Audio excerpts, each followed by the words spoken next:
పుత్ర పవిత్రాత్మ నామమున ఆమెన్. సహోదరి సహోదరులారా, జ్ఞానవాణి ప్రేక్షకులారా, శుభోదయం. ఈరోజు పునీత గాయల్స్ గారి యొక్క పండుగను శ్రీసభ కొనియాడుతుంది. ఆయన యొక్క త్యాగపూరితమైన జీవితమును ధ్యానించుకుందాం. పునీత జిల్ గారినే జిల్స్ లేక గాయల్స్ అంటారు. వీరు 7 మరియు 8వ శతాబ్దంలో ఫ్రాన్స్ దేశంలోని దక్షిణ ప్రాంతంలో జీవించారు. వీరు గ్రీసు దేశం నుండి ఇక్కడికి వచ్చి స్థిరపడ్డారని చెప్పబడుతుంది. ఈడెన్ బర్డ్ పట్టణంలో నివసించే వీరు ఎక్కడికైనా దూరంగా వెళ్ళి సర్వసంగ పరిత్యాగం చేసి ఒక ఋషిల జీవితం గడపాలనుకున్నారు. ఈ విషయం స్థానిక బిషప్ దగ్గరికి వెళ్ళి అనుమతి తీసుకున్నారు. తనకున్న ధనం, భూమి, బంధుమిత్రులను విడిచిపెట్టారు. వీరు అవిటివారు. ఒక కాలు అవిటిదైనా కుంటుకుంటూ ఎంతో దూరమైన ప్రయాణం చేసేవారు. ఒకరోజు గాయల్స్ గారు ఒక వృద్ధ సన్యాసిని వెంట పెట్టుకుని అరణ్య ప్రాంతానికి పయనమయ్యారు. ఆ ప్రాంతంలో ఎండలు ఎక్కువగా ఉన్నాయి. త్రాగడానికి నీళ్లు కూడా దొరకవు. అయినా గాయల్స్ గారు దేవుని మీద భారం వేసి అడవిలోనే ఉండాలనుకున్నారు. ఒక చదునైన మైదానం చూసుకొని అక్కడికి వెళ్ళి దేవుని ప్రార్థించి నేలను త్రవ్వి విత్తనాలను చల్లారు. వారం రోజులు గడవకు మునిపే మంచి వర్షాలు పడ్డాయి. ఇలా వారానికి ఒక తూరి వాన పడుతూనే ఉంది. అందువల్ల గాయల్స్ గారు వేసిన విత్తనాలు మొలకెత్తాయి. తిండికి కొదవ లేకుండా పంట పండింది. దేవునికి కృతజ్ఞత చెల్లించి కొన్నాళ్ళకు నైమ్స్ నది ప్రయాణమై ఓ అడవి ప్రాంతానికి చేరుకున్నారు గాయల్స్. కొంచెం దూరంలో ఒక గుహ కనిపించింది. చుట్టూ కలయ చూశారు. ఎవరు కనిపింపలేదు. గుహలో ఉండి ప్రశాంతంగా దేవుని ధ్యానించుకోవచ్చని మెల్లగా గుహ వద్దకు వెళ్ళారు. ఆ గుహ వెనుక ఉన్న నైమ్స్ నదిలో నీరు త్రాగి గుహలో ప్రవేశించారు. తాను మోసుకొచ్చిన వస్తువులన్నీ ఒక మూలన పెట్టారు. అలసటగా ఉండటచే నిద్రకు ఉపక్రమించారు.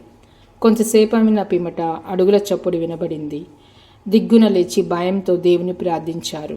ఓరగా చూసేసరికి దగ్గరలో ఒక జింకపిల్ల కనిపించింది. అది కూడా కడుపారా నీళ్లు త్రాగి వచ్చి గుహలో ప్రవేశించింది. ఒక మూల పండుకొని హాయిగా నిద్రపోతుంది.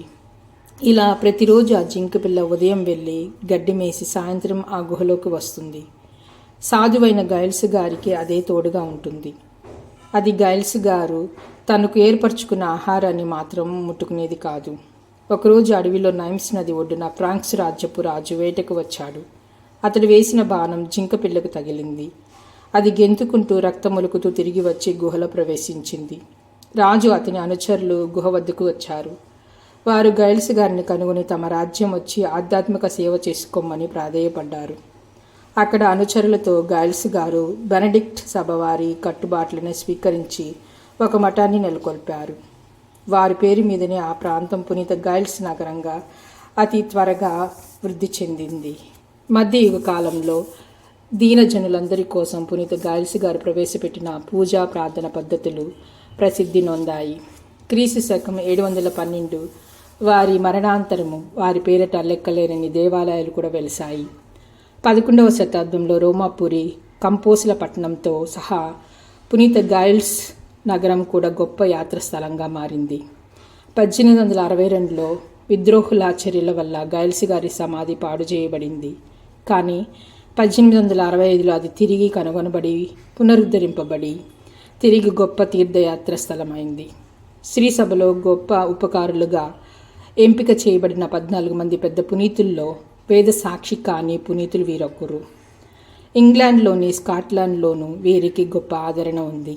వికలాంగులకు, కుమ్మరి వారికి, అటవీ శాఖ ఉద్యోగులకు గాయల్స్ గారు పాలక పునీతులు.